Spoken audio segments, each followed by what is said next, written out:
periodista, es escritora, es gente de radio, es docente y básicamente es alguien que ama un género que a usted y a mí nos gusta mucho, que yo creo que a todo el público le gusta mucho, pero que en este momento está viendo en qué posición ubicarse. Vamos a hablar con ella, que es la que más sabe del tema, porque estamos hablando del radioteatro y no podíamos hablar de la radio sin abordar este aspecto tan significativo. Hola Mercedes, ¿cómo te va? Hola, ¿cómo están? Bien, todo bien. Haciendo este homenaje a la radio, dedicando algunas entrevistas.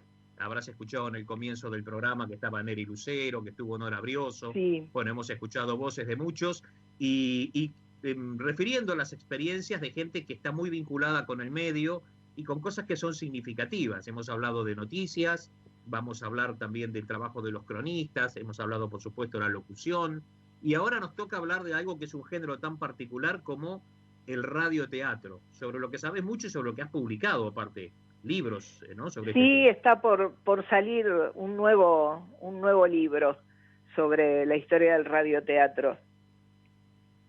Vos tenés una tradición familiar, vos escribiste radioteatros, lo seguís haciendo además, hasta donde yo Sí, sé, sí, pero además hay una tradición familiar que te reúne, ¿no? Con la radio y el radioteatro sí, yo con el género digo tradicional. siempre que esos fines de semana, esos almuerzos del domingo con mis tías, tengo unas tías, una tiene una actriz de radioteatro y mujer de radio de muchos años, ahora está cumpliendo 98, así que han dado por Radio Rivadavia, por Radio Mitre, por las que eran del pueblo, porteña, una mujer de muchos años de radio, y había hecho radioteatro, había tenido su propia compañía, y en los 50 salía de gira, y como ninguna de mis tías tuvo hijos, entonces venían los fines de semana a almorzar a casa, y en esas sobremesas contaban anécdotas mi otra tía fue maquilladora y peinadora de los estudios Mapol de cine, de la época gloriosa del cine blanco y negro, de fines de los 40, 50, y entonces contaban anécdotas de las cosas que pasaban, y bueno, yo creo que un poco el amor por el radioteatro y por las películas en blanco y negro vino por eso.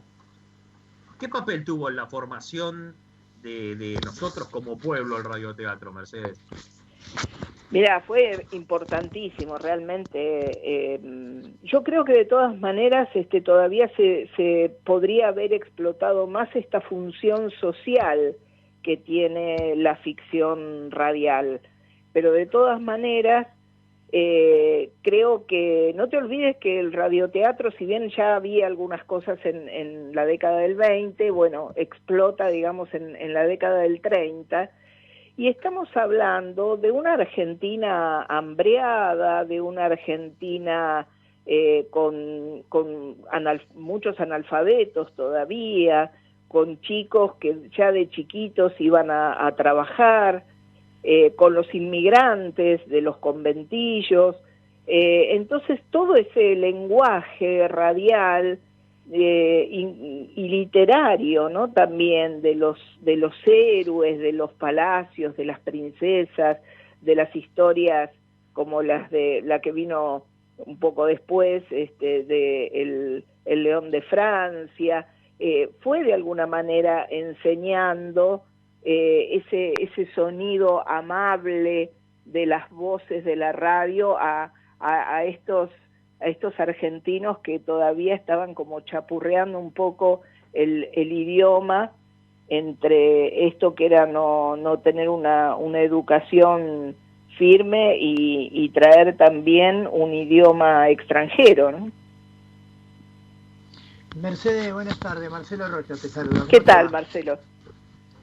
Una pregunta, con este tema de los radioteatros o teleteatros o ese tipo de ficción, por así decirlo, ¿no se puede volver a implementar, aunque sea en esta época de pandemia, así digamos tipo Zoom o Instagram o de alguna otra manera, por ejemplo?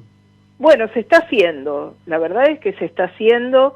Quizá le falta más todavía difusión, creo que está como la cultura under de antes, ¿no? Está un poco under entre los amigos, los conocidos, los que por ahí tienen alguna conexión. Por ejemplo, yo en Facebook tengo una página que se llama el Radioteatro Nacional, y por ahí la gente pone, no solamente recordamos el viejo radioteatro, sino que están exponiendo también y publicitando las cosas que se están haciendo ahora, no solamente acá, sino en otros países de Latinoamérica y de Europa, y está creciendo así, y está creciendo en los podcasts también. Se está rearmando un circuito que supongo que va a ir creciendo hasta tomar por ahí, como está tomando radios. Se está visibilizando, ¿no? Yo he escuchado comentarios de gente que está en radios así de AMs, de primera línea, que ya hay muchos programas que están diciendo, podríamos tener una pequeña ficción, un radioteatro. Creo que está aprendiendo. Mercedes, sí, no, Carlos. Perdón. Pues ya que estamos hablando del radioteatro y de esta forma de llegar al público, yo creo que tendríamos que recordar, aunque sea brevemente, y justamente breve, por la cuestión de tiempo, la figura de Alberto Migré, ¿no? Sí, por supuesto, por supuesto. Y además Alberto había empezado muy jovencito, ya con intenciones de... no le gustaban algunas cosas que se estaban emitiendo. Obviamente la radio en ese momento, con la gran amplitud de cantidad de emisoras y la gran amplitud de obras que se ofrecían, había de todo, había algunas obras más cuidadas desde el punto de vista literario, como las que ofrecía con la dirección de Armando Discépolo en Radio El Mundo, o las de Radio Belgrano, y otras que por ahí eran tildadas más de populacheras, digamos, con más exabruptos, con más gritos, con más sangre, como las de Radio Porteña o Radio del Pueblo, las de Chiape, ¿no? Y después hubo como una tercera opción que fue la línea romántica, ¿no? La de Nene Cascallar, la de Celia Alcántara, y allí entra justamente la temática de Alberto Migré, una persona que realmente pasaba 45 minutos buscando la palabra exacta que encajara en ese parlamento, en la música que las palabras te iban dejando cuando hablaba el galán, por ejemplo, ¿no? O la actriz. Mercedes, ¿qué obra de teatro, qué obras has hecho así en teleteatros? En radioteatro hace muchos años que venimos haciendo un ciclo, pasó esto en realidad. El radioteatro, al estar... al salirse de las posibilidades de las grillas de las radios, buscó cómo ir avanzando por la línea de menor resistencia, y empezó hace muchos años a aparecer el radioteatro en escena, que se hace en los teatros, en las salas, con una puesta en escena similar a la de un estudio de radio. Muchas veces se hace con vestuario de época, vestuario de los 40, de los 50, como el caso de lo que se estuvo haciendo prácticamente 10 años con dirección de Rubén Estela en la Universidad de Lanús, que tiene un teatro, un cine-teatro. Allí se hacía con apertura al público, ¿no?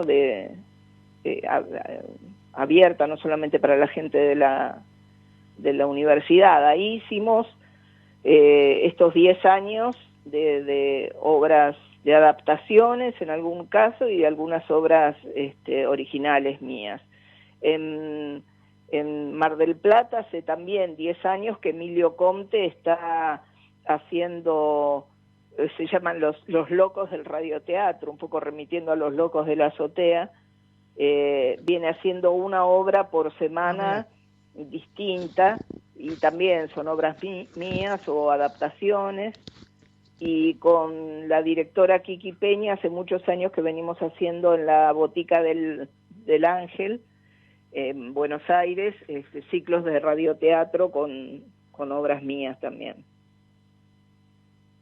Qué presente está, ¿no? Porque la radio no pierde esa característica, a pesar de que, por ejemplo, tengamos cámara, como las tenemos ahora, pero qué presente está la magia, porque aunque uno esté viendo al artista en vivo, como pasaba en muchos casos que iban las personas a los auditorios de las emisoras para ver a sus actores y actrices, pero toda la fantasía que se transmite a través de las palabras, de los efectos especiales. ¿Cómo se compone un texto para un radioteatro? ¿Qué detalles hay que tener para que justamente el autor tenga en cuenta cuestiones que tienen que ver con la música, con los efectos especiales, con los distintos planos de sonido? ¿Cómo lo organizás en tu cabeza y cómo lo escribís?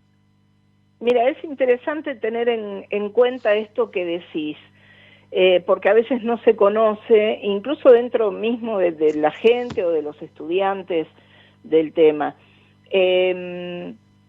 Como la televisión, como el cine, como el teatro, la ficción radial tiene justamente también su técnica. No es simplemente leer, muchos dicen es como teatro leído, y en realidad no, hay que tener muchísimas cosas en cuenta. Obviamente que la música es casi un personaje más.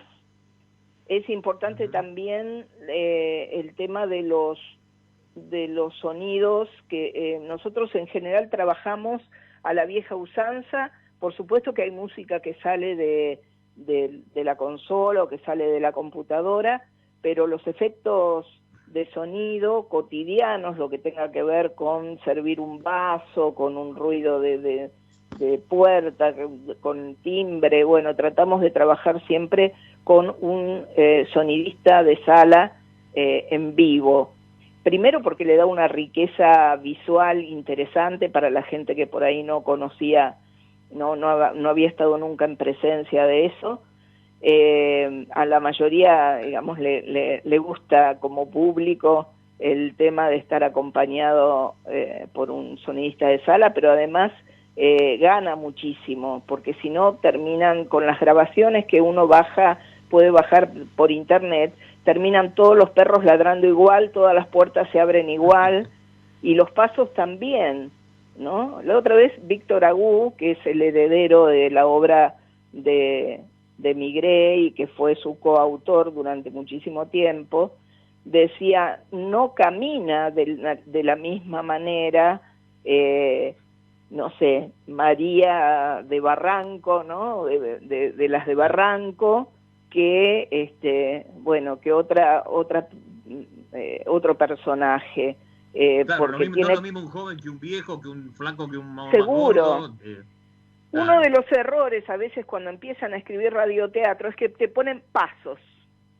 Y al poner pasos, vos no sabés si son pasos de mujer, no se puede estar deduciendo, digamos, del texto de quién son los pasos.